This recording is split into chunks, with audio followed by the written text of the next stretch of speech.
কোনটা যে আসল কোনটা যে নকল কি করে বলবো বন্ধু? মানে একটা যদি ফ্লিপকার্টে আমি একটা মধু দেখলাম হানি মধু, তা একই কোম্পানি, একই দাম। মানে মনে করো আমি দেখলাম যে ৳২৫০ দাম মধুটা ১০০ গ্রাম, ঠিক আছে? অন্য একটা ওয়েবসাইটে গুগলে সার্চ করে দেখলাম ওই মধুটা, দেখছি ৳৫০ দিয়ে দিচ্ছে। এবার মানে আসল নকল আমি তফাৎই করতে পারছি না। ওইখানে ৳২৫০ আর এখানে ৳৫০। এবার যাকে আমি দেখাবো যে এটা আসল কি নকল, সেই লোকটাকে আমি বুঝতে পারছি না সে আসল কি নকল। মানে কি অবস্থা!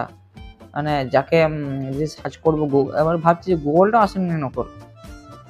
গুগল যে আমার মোবাইলে আছে আসল না নকল, কি করে বুঝবো? ফ্লিপকার্ট যেটা আমি অর্ডার করছি আসল না নকল। মানে কি বলবো, আসল নকল তফাৎ এখন ভুলেই গেছি। যদি একটা জামা যদি অর্ডার করি বা শপিং মলে একটা জামা যায়, ওখানে দাম হচ্ছে ৳৩০০, আর আমি মানে একটা হোলসেলের কাছে যাই, ৳১৫০ দিয়ে দিচ্ছে। কোনটা আসল কোনটা নকল কি করে বলবো বন্ধুরা?